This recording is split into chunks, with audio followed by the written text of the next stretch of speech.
Entonces vamos a continuar con lo que ya habíamos hecho la semana pasada y habíamos visto, en pocas palabras, todo lo que era la cuantización de energía, ¿cierto? Pero habíamos dicho que estábamos avanzando un poquito más de lo que deberíamos de haber hecho. Ahora vamos a hacer algunas cosas rápidas para recordar eso y continuar con la clase para poder llegar a lo que es la ecuación de Schrödinger. La teoría de Bohr, ¿se acuerdan? De los estados estacionarios, el salto electrónico, de todas maneras tenía ciertos pequeños problemas hasta que Sommerfeld le dio ciertas ideas más. ¿No? Por ejemplo, mediante su ecuación indica bien la estructura del átomo, específicamente de hidrógeno. Nosotros sabemos de que en el caso del hidrógeno nosotros tenemos, por ejemplo, H1, ¿cierto? Y también dice para átomos hidrogenoides, aquellas especies que solamente van a tener un electrón, ¿cierto? O sea, iones. Y se deduce una fórmula que nos permite calcular la energía del electrón en su momento. Aunque todo esto es historia y cultura general.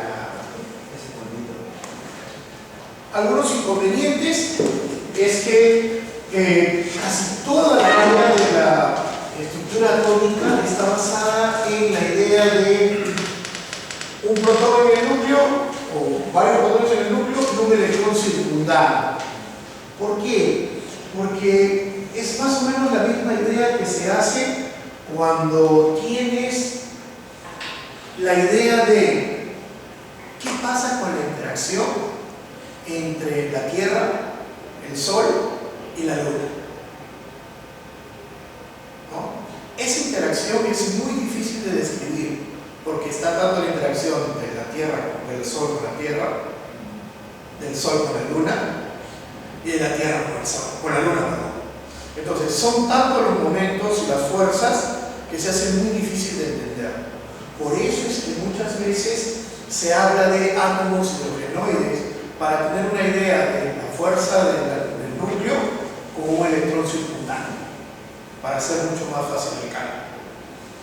Y justamente por eso también hay ese problema de que no podía explicar los efectos de átomos polielectrónicos, que ahora sí se hace. No se lograba imponer las condiciones de cuantización de los átomos polielectrónicos justamente por la repulsión que existe entre electrón y electrón. Y obviamente lo que ya hemos dicho, Bohr consideraba que el electrón giraba alrededor del núcleo en órbitas permitidas. Lo que nosotros sabemos ahora es de que ya no se puede girar en una órbita permitida, ¿correcto? Ya que se considera que la materia no solamente es una partícula, sino también una onda. ¿Hay una influencia, por ejemplo, en las bandas de Allen con respecto a los efectos que nos acaba de mencionar? ¿Cómo? Las bandas de Allen se influyen en el comportamiento. Las bandas de Allen. ¿y eso? Esas son las bandas del núcleo de la Tierra que son dos bandas principalmente. Ya, pero estarías hablando de un componente magnético. Ajá. Claro, pero en el caso del átomo, principalmente la idea es de que la naturaleza entre la fuerza de atracción entre el electrón y el núcleo es solamente electrostática. No influye en esas bandas. No hay mucha influencia desde el punto de vista electromagnético, pero sí desde el punto de vista de una fuerza, vamos a decir, electrostática, la atracción de cargas. Porque supuestamente las bandas de Allen nos protegen de la radiación no del Sol, sino del espacio y de muchas cosas. Ten en cuenta de que la idea de la protección de las radiaciones que se generan en el Sol, acuérdate que en el Sol tienes todo el espectro visible y no solamente son las bandas de Allen, sino también, por ejemplo, la capa de ozono, que nos protege de la radiación UV cercana. O sea, no solamente es debido a eso, sino hay varios factores que se van sumando. Justamente también es de alguna manera van a ese comportamiento peculiar Claro, ¿cómo se da el campo magnético en la Tierra? Sí, porque son dos bandas. Una que está a 5.000 metros y hasta los 35.000 metros. Van variando dependiendo de cómo se va generando. Está justo dentro de esa órbita. Ya. Pero en el caso de los electrones, lo que estamos diciendo aquí, la idea es que no solamente se confunden o se comporten como una partícula, sino también como una onda. Por eso no influye. La idea del tratamiento de una onda hay que considerarlo que es justamente por la aparición de estos espectros electrónicos. Y se toma como una onda, ¿por qué? Porque se quiere ver qué tanto interfieren las ondas, si va a ser una interacción constructiva o destructiva, como vamos a ver en la ecuación de Schrödinger. Y se hace solamente una idea de una onda estacionaria. Ahí radica la idea de la ecuación de Schrödinger. Una onda estacionaria. ¿Qué quiere decir eso? Ahora, una onda estacionaria implica que, por ejemplo, ¿no? Cuando tú tienes una onda agarrada por ambos lados, ¿cierto? Una guitarra. Exacto, una guitarra. Tú haces esto y la onda se va, pero dependiendo de la fuerza con que tú hagas esto, el movimiento puede ser mayor o menor, pero siempre va a ser de un punto a otro. O se llama estacionario. Tú no puedes decir, hago esto y voy a generar 1, 2, 3, 4, 5 y me voy a quedar en la mitad. Sino siempre tiene que ser completa. Por eso se llama estacionario. No importa qué movimiento haga, siempre el número de longitudes de onda tiene que ser entero. Y ahora vamos a ver un poquito más adelante a qué se refiere una onda estacionaria y la diferencia con la otra. ¿Y cuál es la otra? La onda no estacionaria, donde el número de veces no es entera, sino fraccionaria. Y es ahí donde se considera que no se va a utilizar ese tipo de ondas, porque llega un momento en que, por ejemplo, ¿no? Tú tienes esto. Pero acuérdate de que la idea es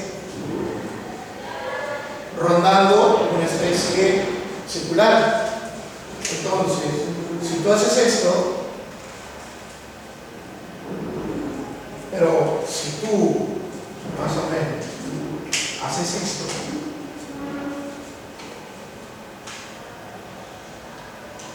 en algún momento esta parte que está aquí se va a unir con otra, porque no están en fase. Y la idea es que todas las ondas puedan ir hacia arriba o hacia abajo, pero ¿te imaginas que algo ocurra así? ¿Qué pasa con la suma de estas dos? Exacto, se eliminan. Por eso no se consideran aquellas que no estén en fase. Porque la idea es una idea constructiva, no destructiva. Eso porque la misma onda va a tener dos, digamos, trayectorias distintas. No, tiene dos crestas. ¿Por qué? Dos crestas, hacia arriba hacia abajo. Una onda siempre es así. No, claro, pero esa es una. La onda verde es una, ¿no es cierto? Claro. Que está explicando un movimiento. Ya. Y la negra es en otro momento. Claro. Pero es de la misma. Exacto. Por eso, entonces, Pero si están en fase, una se elimina con la otra. Exacto. Van a ser una función constructiva. En el otro caso, una se elimina con la otra. ¿Por qué? Porque siempre se entiende de que si tú haces una coordenada, la parte de arriba es positiva y la parte de abajo es negativa. Aún no tenga un sentido físico en el caso del electrón. esa onda es para Para un movimiento de un electrón en un eje. Pues estamos adelantando un poquito todavía. No, esto ya es cuando veamos Schrödinger realmente. Entonces, seguimos. Terminamos Bohr, dijimos, aquí muere la mecánica clásica y empieza la mecánica cuántica. ¿Cierto? Con Bohr, con de Broglie, perdón, empieza el comportamiento dual de la materia. ¿No? Nosotros hemos dicho que para que funcione esto, de una manera rápida,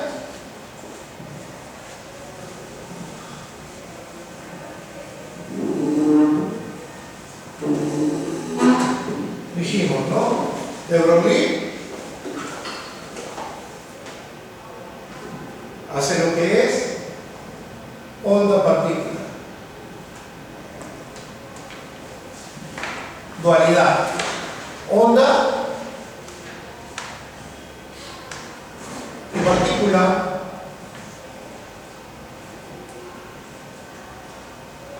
y de ahí podemos sacar fácilmente esa ecuación donde lambda es igual a h entre m, considerando que la velocidad de la luz cambia a una velocidad diferente de I. ¿Cierto? Eso lo vimos la semana pasada. Pero, bueno, considerando también el principio de incertidumbre de Heisenberg, donde decía que no se podía saber o la posición o la velocidad de un electrón que se movía en un eje cualquiera, considerando algo importante. Esta P es lo que se llama como el momento de velocidad, ¿no? El momento, la P es igual a m, ¿no? Momento lineal. Y con esto, como siempre un electrón, esto es constante, solamente va a variar esto. Y la delta de X implica la variación de posición.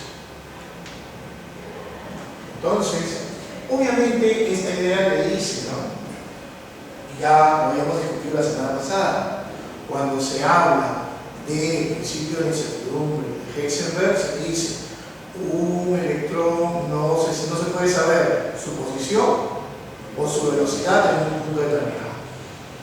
¿Correcto? En eso ya habíamos quedado la semana pasada, ¿no? Entonces, según el principio de incertidumbre, ¿qué te dice? No se puede conocer simultáneamente y con la misma exactitud la posición y el momento de un electrón o la velocidad de un electrón, porque la masa permanece constante. Matemáticamente se expresa por esa variación en una determinada coordenada, considerando que un electrón no se mueve en un solo eje, sino se mueve en todo el espacio. Implícitamente esto debería ser una variación de los tres ejes coordenados, ¿cierto? Entonces se hace mucho más disperso todavía esa posibilidad de poder encontrar dónde se encuentra ese electrón o cuál es su velocidad. ¿Correcto? Entonces, bueno, acá está diciendo prácticamente que esta incertidumbre solo se da para mundo microscópico. En el mundo macro, si se diera esa incertidumbre, tendríamos que cambiar toda la mecánica clásica que conocemos, ¿no? Desde el principio, en todo caso, desde las leyes de Newton. Y el detalle aquí justamente es eso, ¿no? Como ya hay una incertidumbre y ya no tenemos cómo determinar en dónde se encuentra el electrón, cómo ver su velocidad, determinar su velocidad, porque hay una incertidumbre cada vez que ocurre esto, entonces hay que ver algo que nos diga cómo poder determinar, o más o menos darnos una idea, dónde podemos encontrar un electrón y cómo encontrarlo. ¿Cierto? Justamente ahí es la idea de saber qué cosa es una posibilidad o una probabilidad. Entonces, lo primero que te dicen es justamente esto, ¿no? Para poder determinar ya ahora su comportamiento tipo onda, vamos a hacer un tratamiento específico para hablar de ondas. Y a esto lo vamos a determinar como ondas estacionarias. Como hablamos de una guitarra, de un punto a otro punto, una onda completa. Como dice, las ondas estacionarias son ondas confinadas a una cierta región, tal como una cuerda vibrante en sus extremos.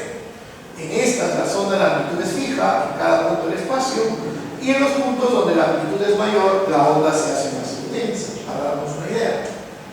Profesor, ¿qué pone límite a esos dos puntos de comienzo y el fin de esa onda estacionaria? Para tú poder tener una onda estacionaria, tú tienes que ponerle límites. ¿Cómo le pones? ¿Cómo pones eso? Es que generalmente cuando tú pones el límite, tú dices en una región del espacio cercano al núcleo, yo tengo esto.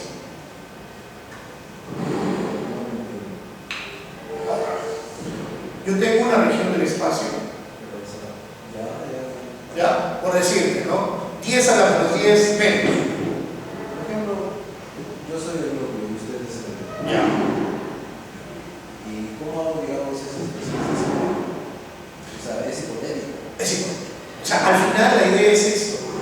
Tú no vas a determinar en dónde se encuentra un electrón. Tú vas a determinar una zona del espacio donde hay una probabilidad de encontrar electrones. Y esa zona se ve graficada cuando tú ves los orbitales atómicos. Que ahorita vamos a ver cómo son. Pero más o menos para que recuerden. La semana pasada nosotros dijimos,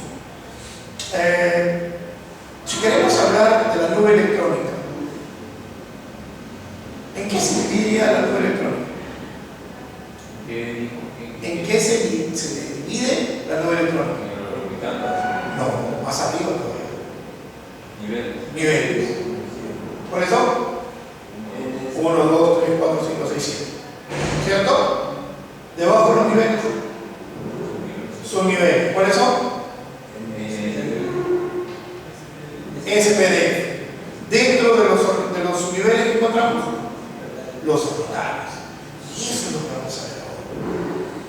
Esa idea de cómo se ve un orbital es justamente la zona, la función gráfica de la ecuación de Schrödinger.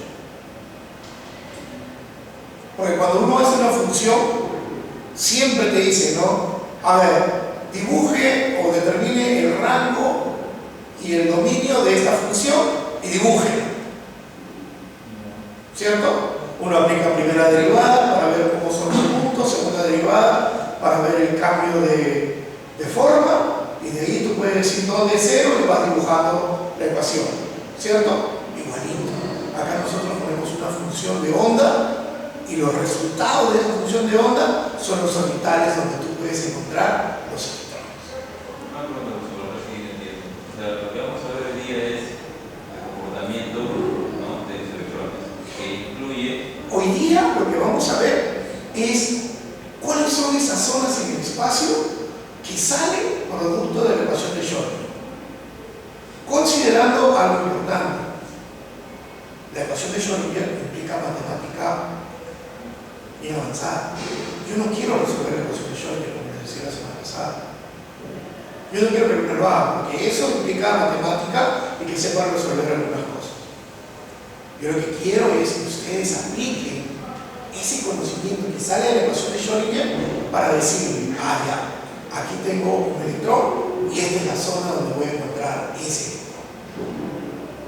En ese orbital. Exacto.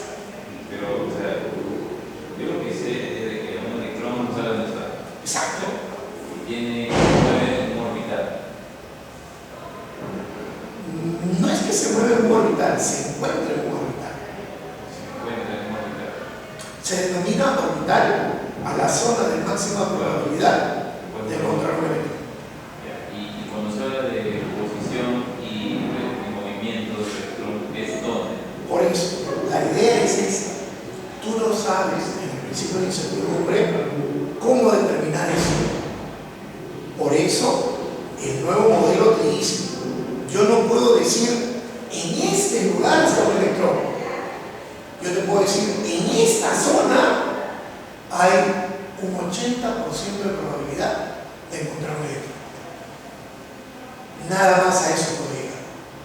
Y ese 80% de probabilidad donde vamos a encontrar un electrón, eso es esta función. El orbital. No, el orbital. El orbital. Mientras más grande sea la zona, mayor es la probabilidad de encontrar un electrón. Vamos a llegar. Lo que yo no entiendo entonces es para qué, o cuál es el motivo de enseñar esto, ¿no? Esto de la. Como te dije, si yo te digo, tengo un núcleo, entre comillas, yo tengo una órbita por donde inicialmente se suponía que pasaba un electrón.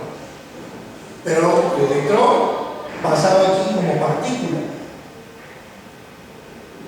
Giraba alrededor de esta zona como una partícula. Ahora yo sé que no solamente es una partícula, sino es una onda. Entonces, a este movimiento que está acá, le tengo que sumar la idea de la onda.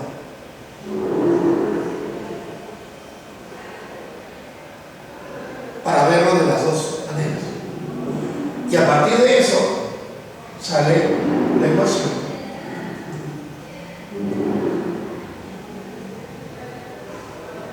De Schrödinger, que justamente la ecuación de Schrödinger. Por eso yo no necesito ver de esa manera, por las dos. Claro, pero por ejemplo, eso que usted dijo con verde, Ya. es digamos, porque ahora se puede denominar, se puede ver una orbital, ¿o no? No. Lo que estoy dibujando en verde es esto. Es la idea que nosotros teníamos de una partícula. Es decir, Ya. el electrón gira alrededor del núcleo. Ya como puso un puntito ahí, ya, ok, pero eso es un movimiento, pues, ¿no? Claro, el electrón está girando acá, porque lo último que se dijo en función a una partícula era eso. Los electrones, de Broglie, con Bohr, perdón, te dice, los electrones giran en órbitas estacionarias. Eso fue lo último que te dijo como partícula solamente. Ahora, al agregar el concepto de energía, tú ya no lo ves como partícula solamente, sino como una onda. Y lo que hace Schrödinger, entendiendo la idea de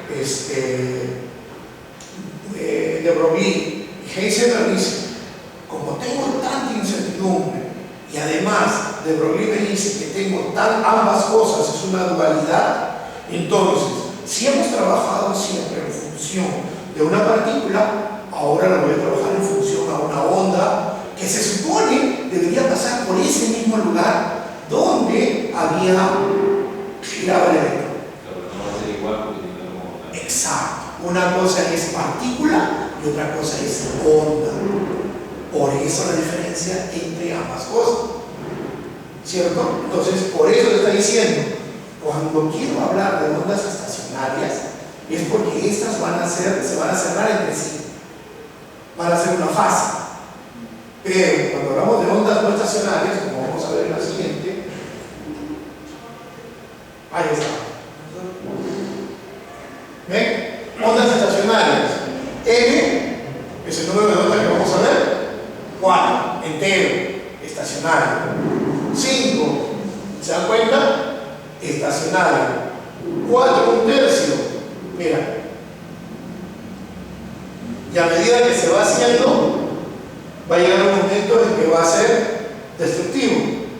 Ya no van a estar en una fase. Entonces ya no voy a utilizar esto. Yo quiero que siempre me dé números enteros. Por eso te hablo aquí de una longitud de onda, 2 longitudes de onda o 3 longitudes de onda. ¿Cierto?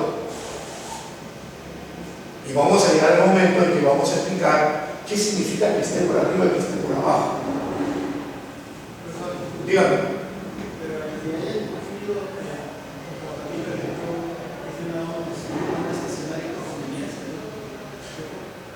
Como te digo, es un modelo. Es un modelo. La idea de los modelos es porque tú tienes algo que decir y obviamente si vas a hacer lo que se llama como una idea constructiva para que las ondas se vayan acoplando unas con las otras, no vas a creer que hay interferencia entre uno y otro, porque si no el cálculo sería mucho más difícil. Entonces la idea de esto es solamente darnos una idea de cómo se encuentra la estructura del átomo y a partir de eso generar todos los enlaces que nosotros vamos a observar. Porque la idea no implica que tú entiendas qué es lo que pasa en el átomo, sino que tú sepas que existe probabilidad de encontrar un electrón y esos electrones se van a enlazar con otros electrones para formar enlaces de una u otra manera. Y la idea es justamente eso. En química inorgánica la idea es que tú sepas identificar los tipos de enlace, qué tipos de enlace se forman, cómo se da ese enlace y ver diferentes cosas. Porque al final la inorgánica es eso, estudio de los compuestos y cuáles son sus propiedades. Pero para poder enseñarte eso, yo necesito empezar y hablar de la base. ¿Qué cosa? Un átomo. Pero el modelo se sostiene que el comportamiento no va a funcionar. Claro. Sería destructivo, no tendría sentido. No tendría sentido hablar de eso. Solo de- Exacto.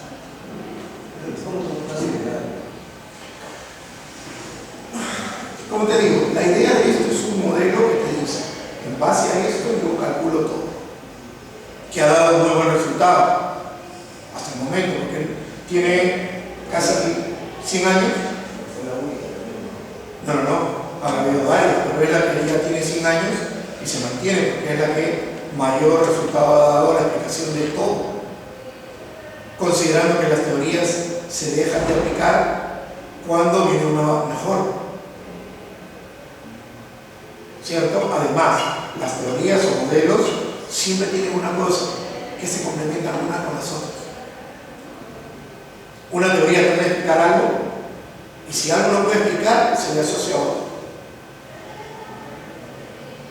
Ten en cuenta de que es una teoría, no es una ley. Pero cuando tú dices constructivo, quiere decir que nos va a permitir más adelante, porque estamos hablando de un átomo, ¿no? que forme una molécula. No, la idea de esto es para ver qué es lo que sucede en el comportamiento de una onda asociada a la partícula, nada más. Claro. De ahí tú vas a decir, ya, yo sé que el átomo tiene electrones, pero esos electrones están distribuidos de esta manera. Y cuando ese átomo con sus electrones haga una interacción con otro elemento, ahí ya se verán qué tipo de enlace se puede formar. Si es iónico, si es covalente, si es metálico, cómo se forma el enlace, explicarlo de qué forma, teoría de enlace valencia, teoría de orbital molecular, hacer diagrama de orbital molecular, o sea, todo eso implica que tú utilices parte de esto para explicarlo. Entonces, ¿cuál es la acepción en este caso de la palabra constructivo para eso? La idea del constructivo es para que tú tengas una idea de qué es lo que sucede con las funciones de onda que vamos a ver. Ya. Porque mientras más constructivo sea, más se va a poder ver dónde se localiza el electrón. Ah, ya, ok. Porque si tienes una parte destructiva, entonces vas a hacer como que el electrón no se encuentra o se encuentra muy cerca al átomo. Perdón, al núcleo. Entonces no tiene sentido. Ahí es. ¿Correcto? Además de que el hecho de ver una idea constructiva o destructiva en una función de onda muchas veces te puede decir en qué zona del espacio no hay electrones. Si es destructivo, digamos, yo podría afirmar que no hay. Vamos a llegar al momento cuando te des cuenta qué sucede. ¿Ya? Por eso dice, ¿no? La idea es, a una cuerda vibrante fija en sus extremos, ¿qué es lo que ocurre con los electrones alrededor del núcleo? Estos nunca se apartan mucho del núcleo y se encuentran confinados en una región de dimensiones de 10 a la menos 9. Por eso es que también se utiliza eso, una onda constructiva, porque está ahí. No hay forma en que se vaya más allá. Queda ahí. Ahora, te dice, ¿no? Si la materia tiene propiedades de ondas, esto implica que una partícula como un electrón en el átomo se puede escribir por medio de una función de onda. Y eso lo hace, vamos a ver un poquito más adelante, en función a una función de onda, ¿no? Una función cualquiera que representa una onda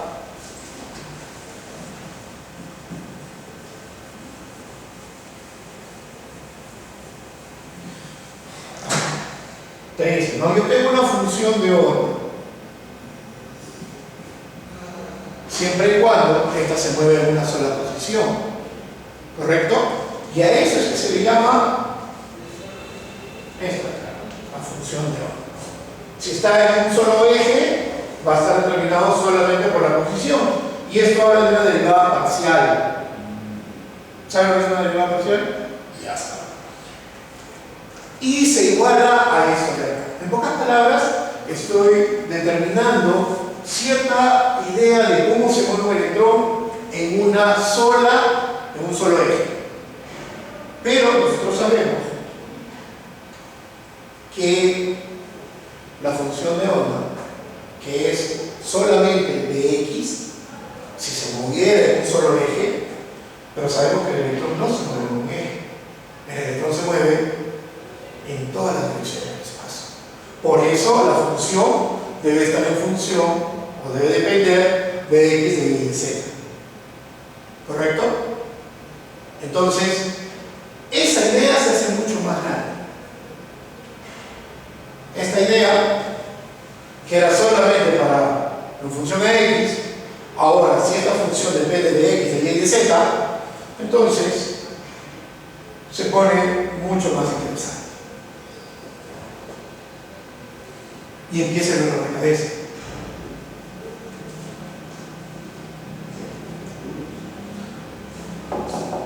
A ese ordenador, a esta figura matemática que hace la relación de derivadas parciales, la segunda derivada parcial con respecto a una función, se le llama la laplaciana. De tal manera que la ecuación queda de esa manera. Sí, laplaciana. Como ya les he dicho, yo no les voy a pedir que me resuelvan la ecuación de Schrödinger. Yo no quiero eso.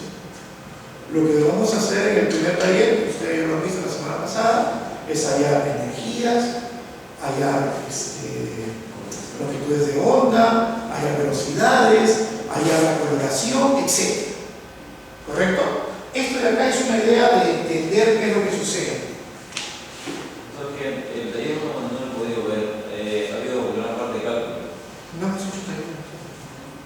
Hemos hecho una introducción. Hemos hecho cálculos como ejercicio. Pero son, supongo, de calentamiento. Exacto. Porque lo que entiendo es que el curso más lo orienta pues, al razonamiento. Yo no quiero que sea... Bueno, la primera parte sí, porque hay fórmulas que tienes que resolver. La primera parte sí.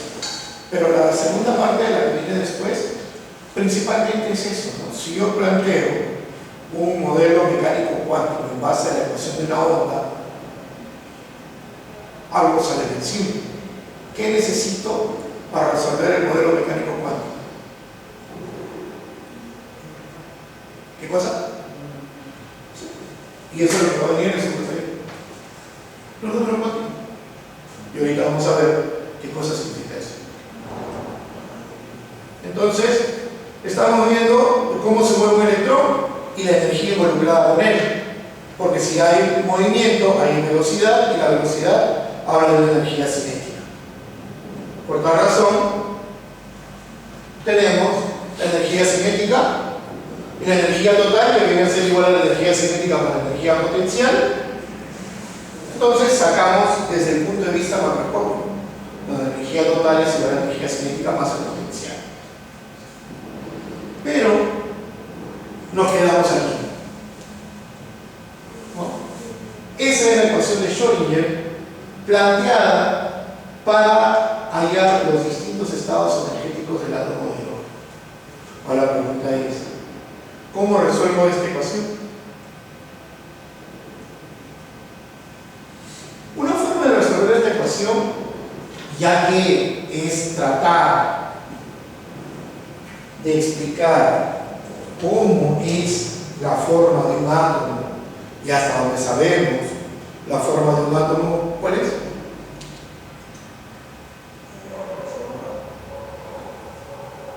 Circular. Helicoidal.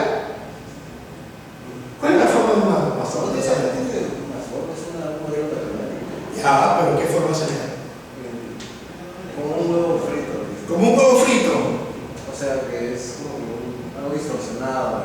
Ya, pero estamos hablando de algo, un núcleo y los electrones que están a su alrededor, ¿cierto? Una nube electrónica, pero al final siempre se toma la idea de que el átomo es como si fuera una esfera. electrones están rodeando todo, ¿cierto? Y ahora viene la idea, si es una esfera, en lugar de hacerlo con coordenadas normales, es mejor verlo desde una idea de una esfera. Y cuando hablamos de una esfera, lo que vamos a hacer es pasar a coordenadas polares. ¿Saben cambiar a coordenadas polares? No. Ahí está. Cuando hablamos de coordenadas polares, vamos a hablar de un radio y de dos ángulos que nos van a decir la posición de cada uno de los puntos. X y Z. Y esto es como se cambia. El valor de X es R coseno de teta, coseno de phi, y es R seno de teta, seno de phi, y Z es R coseno de teta. Al hacer esto, yo puedo formar, ahí está, cómo son las coordenadas polares y todos los ángulos que vamos a utilizar o que se han utilizado. Y te da eso, reemplazando los valores de X y Z. Sigue siendo un trabajo. Pero la idea es esta: que al final yo quiero hallar la función de onda, ya no en función de X y Z, sino en función del radio y a los dos ángulos que habíamos definido. En base a eso yo puedo separar dos partes de la función de onda: la parte radial y la parte angular. ¿Cierto? Ahí está dividido en tres. Acuérdate, cuando nosotros hablamos, dijimos, tengo el radio y dos ángulos que me indican las posiciones de cualquier punto en la esfera. ¿Cierto? Entonces, cuando hago la ecuación de Schrödinger, la estoy viendo en función al radio y en función a los ángulos. Por eso digo, tengo una función radial y una función angular. Solo eso.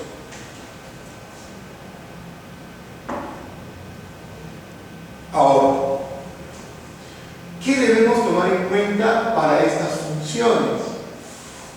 Me dice, deben de ser finitas. ¿Correcto? Deben ser unívocas y deben ser continuas. Es decir, cuando uno habla de este tipo de funciones, uno dice finitas. Si yo tengo una función, esta no puede ser así y así.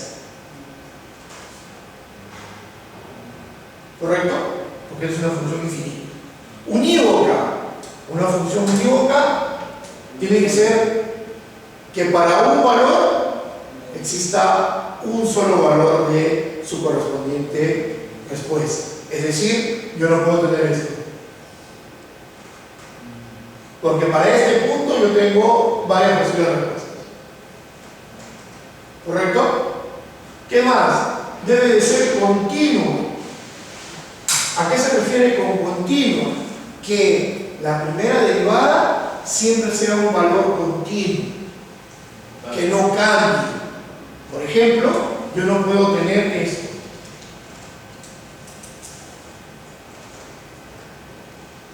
Porque acá tengo un valor dependiente, 0, y acá tengo otro valor dependiente. ¿Cierto? Cuando hago la derivada. A eso hace referencia. No puedo tener este tipo de situaciones. ¿No? Debe ser continua, debe ser finita y debe ser unívoca. Tanto es así que esta función de onda que se conoce, que está aquí, con su derivada con respecto a todo el espacio, tiene que ser 1. Y eso implica la máxima probabilidad para encontrar un electrón.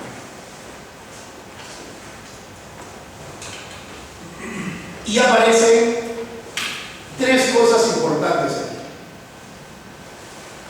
¿Qué significa N, L y M?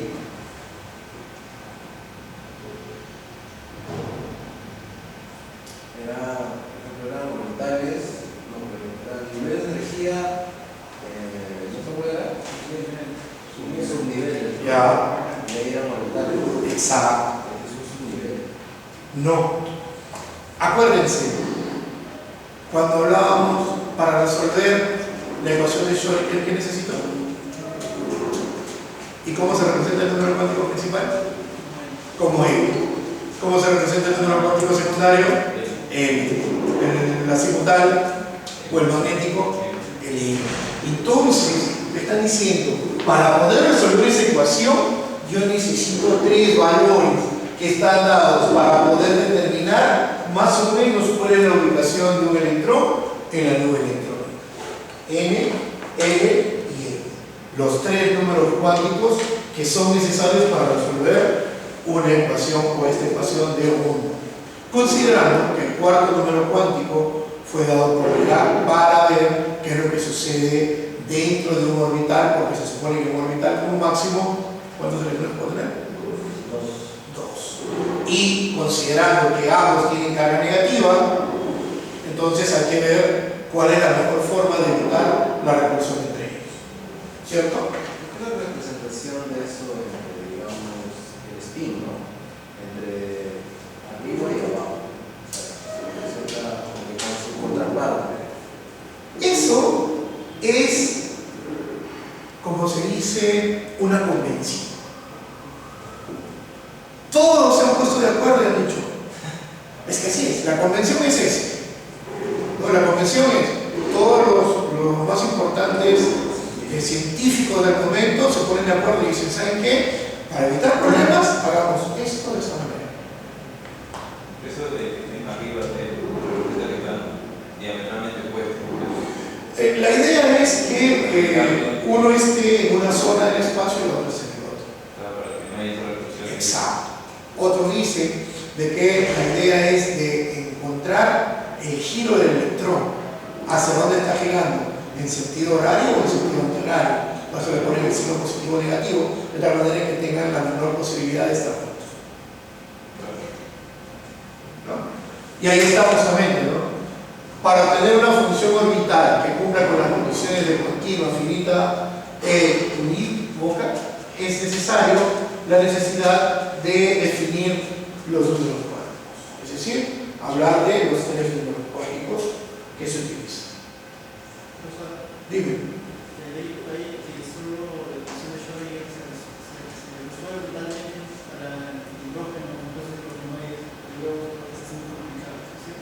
Perdón. La ecuación de Schrödinger está totalmente resuelta para lo que es el hidrógeno, entonces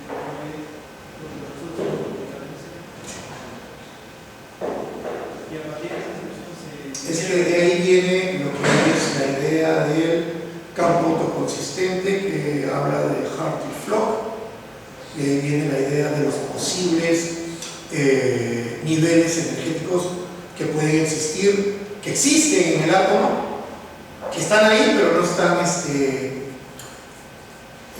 ocupados por electrones. Entonces a partir de ahí se empieza a considerar que los electrones pueden ir ubicándose en esos niveles y a partir de ello viene lo que tú conoces como configuración electrónica. Pero es totalmente resuelto solo para ahí y ahí será algo de más para darle actuar. Exacto. Ajá.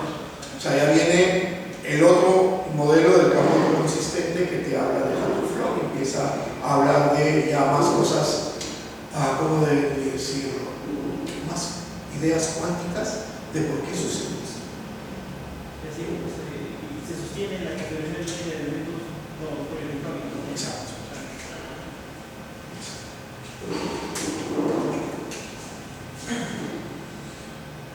Y le ponen el hamiltoniano, como les comentaba alguna vez, y ahí está. Esta es la función de onda y este es el operador hamiltoniano.